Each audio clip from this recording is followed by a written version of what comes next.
안녕하세요. 양효신 변호사입니다. 오늘은 유류분 관련해서 금전으로 유류분 반환이 이루어지는 경우 이자 계산이 어떻게 이루어지는지 판결의 주문과 실제 판결 문서 주문과 청구 취지를 통해서 살펴보도록 하겠습니다. 보시는 화면은 실제 판결 주문인데요. 일단 여기서 이 주문이라는 게 이제 법원이 내린 결론이죠. 예, 결론이고 그 주문 다음에 청구 취지는 당사자가 법원에 구하는 결론, 원하는 결론이죠. 예, 이렇게 당사자가 원하는 결론에 대한 답이 바로 주문이죠. 예, 그리고 이 주문을 이유 있게 하는 것들에 대해서 근거, 이유라는 항으로 이렇게 법률적, 사실적 근거들이 제시되어 있습니다. 네, 오늘은 청구 취지가 좀 길군요. 예, 청구 취지 제외하고 청구 취지는 다음 기회에 아마 봐야 될 것 같고요. 주문을 통해서 이 이자 계산하는 방법, 이자 계산하는 문제 등에 대해서 설명드리고 청구 취지에 대해서는 이제 좀 길어서 몇 가지에 대해서만 청구 취지 부분을 몇 가지 이제 주문과 비교해서 구별되는 지점에 대해서만 설명을 드리고 마치도록 하겠습니다. 우선 주문을 읽어보겠습니다. 1항 피고는 원고 A에게 1억 1,200만 원 정도, 피고 C에게 1억 1,700만 원, 그리고 그 돈에 대하여 2013년 12월 5일부터 2016년 5월 20일까지는 연 5% 이자를, 그 다음 날부터 다 갚는 날까지는 연 15%의 각 비율로 계산한 돈을 지급하라.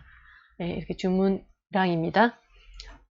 지금 이 사건 보시면 원고가 A, B, C, 비고가 D입니다. 여기서 원고 A와 C 금액이 주문에서 인용되었고, 그리고 이자가 계산되어 있죠. 구체적으로 여기서 주문 1항의 이자 기산점이라고 하죠. 예, 2013년 12월 5일은 이게 그 사건마다 다양할 수 있는데 유류분 반환 사건에서 나와 있는 기산점은 대체로 소장 부분이, 그러니까 피고가 소장을 받은 다음 날이라고 보시면 될 것 같습니다. 뭐 특별한 사정이 없다라면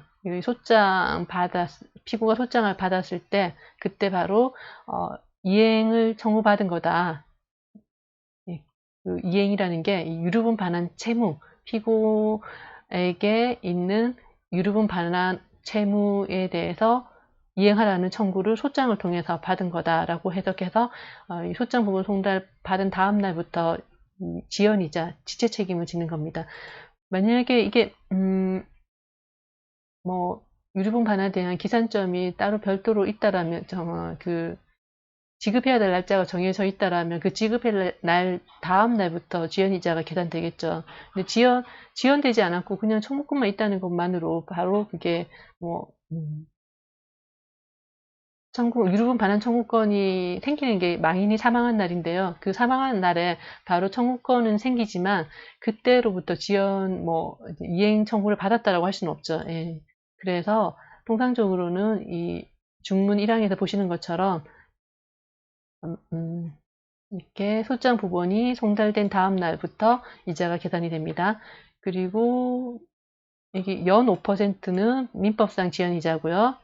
그리고 연 15%는 소송 촉진 등에 관한 법률상 지연이자이죠. 네, 이렇게 달리 규정하는 것은 소송 전후가 아니고 판결 선고 전후로 나누어서 민법상 지연이자와 소송촉진법상 지연이자를 좀 가중된 지연이자를 부과함으로써 채무자가 돈을 최대한 빠른 시간 안에 갚도록 독촉하는 의미가 있죠.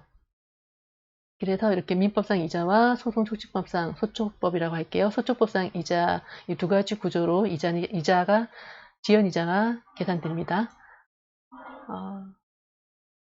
아까 설명드린 것처럼 그 이자 계산은 2016년 5월 20일, 이 사건에서 2016년 5월 20일은 민법상 지연이자 마지막 날인데요. 판결 선고일이죠. 예, 여기 보시면 판결 선고 2016년 5월 20일 주문 1항에서 연 5% 계산되는 마지막 날이 2016년 5월 20일 동일하죠. 예, 판결 선고일까지 연 5%, 그 다음날 2016년 5월 21일부터 다 갚는 날까지 15%. 예, 이렇게 1항 주문이고요. 2항 주문을 보시면 원고 A씨의 나머지 본소 청구, 그리고 원고 B의 본소 청구, 그리고 피고의 원고들에 대한 반소 청구 모두 기각한다라는 내용입니다. 이건 기각한다라는 건 패소이고요. 그리고 사망으로 넘어가겠습니다. 소송 비용은 민사소송법에 규정된 건데 패소자가 소송을 비용을 부담한다. 소송 비용에는 뭐 변호사 비용도 포함되어 있고요. 그다음에 인지대 송달료, 감정료 등 각종 비용이 소송 비용인데 그러한 비용은 패소자가 부담하는데 이 사건처럼 이제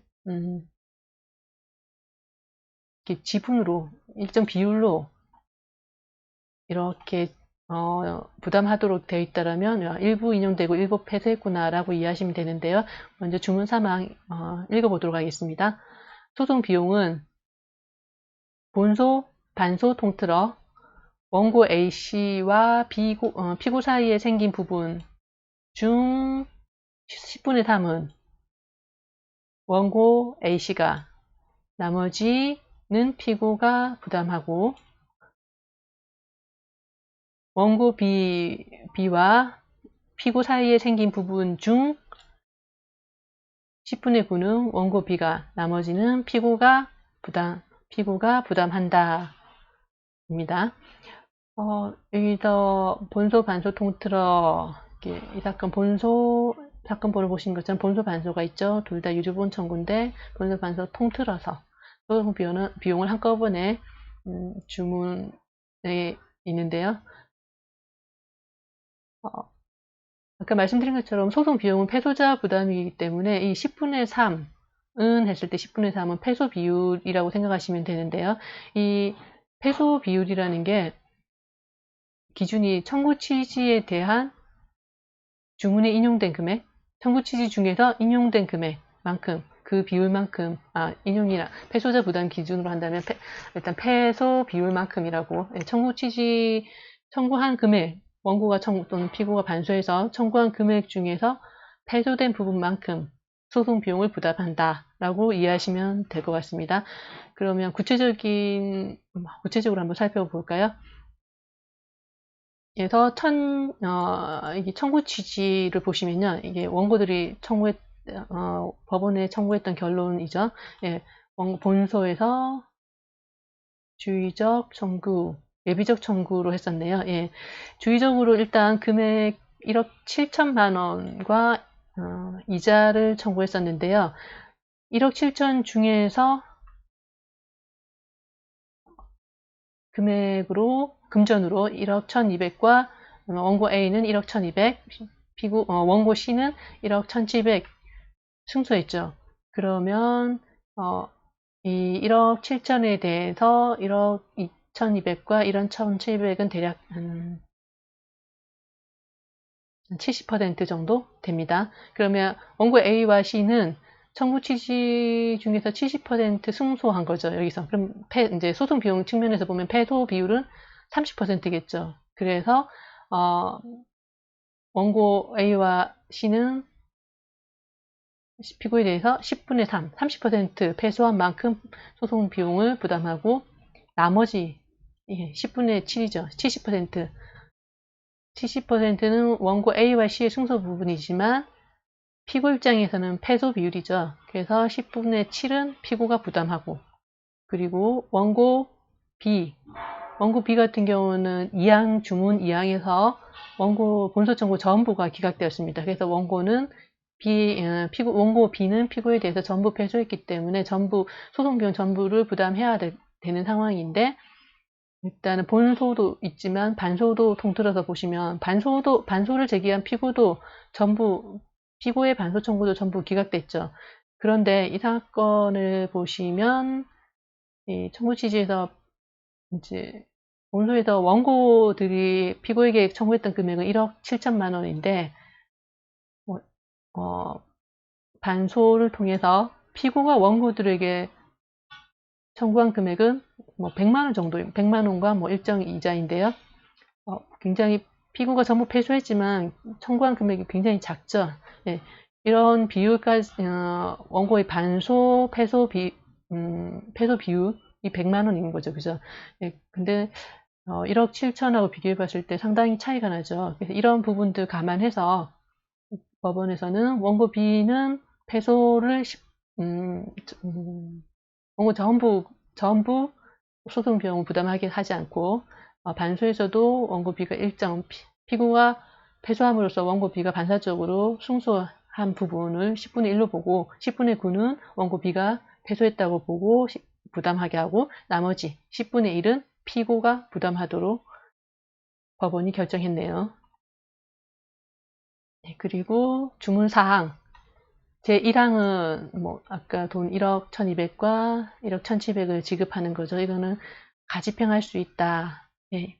가집행은 말 그대로 이제 본집행은 아니고 임시적인 집행이긴 한데요.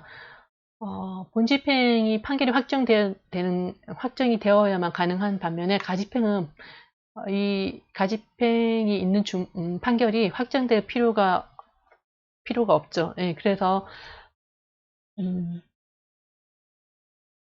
1심 판결이 확정되지 않고 2심, 3심으로 넘어가더라도 원고들은 원고 A씨는 피고 재산을 경매 신청하거나 채권을 압류 출심할 수 있습니다. 원고 A와 C의 가집행을 만약에 단행하게 되면 이제 피고 입장에서는 심리적으로 굉장히 위축이 될 수가 있습니다. 소송에서 일단 싸우긴 하는데 먼저 집행을 하다 보면 그리고 가집행을 당했을 때 일단은 조금 이게 심리적으로 타격을 주겠다라는 의도라기보다는 좀 이제 당연히 인정되는 주문에서 인정해서 하는 건데 통상적으로는 가집행 선고가 있다 하더라도 가집행을 하지 않는 사람들도 있지만 가집행을 함으로써 상대방의 좀 정신적인 우위, 심리적인 우위 이런 것들 차지하고 그리고 실제로 현금이 급한 경우에는 가집행을 하기도 합니다. 근데 나중에 이제 판결이 뒤집혔을 때 조금의 문제들이 발생을 하기도 하죠. 예, 그리고 가집행한 것이 집행한 거나 다름없어서 이게 이제 원고들 청구를 기각해야 되는지 이런 게 예전에 문제가 되기도 했는데 가집행했다고 해서 원고들이 원고 청구에 대해서 가집행이 인용되는 거니까 원고들이 집행한다고 해서 피고가 전부 이행한 건 이제 그 실체법적으로 이행한 건 아니기 때문에 원고의 청구가 가집행했다고 해서 기각돼야 되는 건 아닌데 예전에 좀 기각을 해야 된다. 가집행이 이루어졌다면 기각을 해야 된다는 조금 논리적으로 맞지 않은 판결들이 있어서 문제가 된 사안이 있었는데 문제가 된 경우가 있었는데요.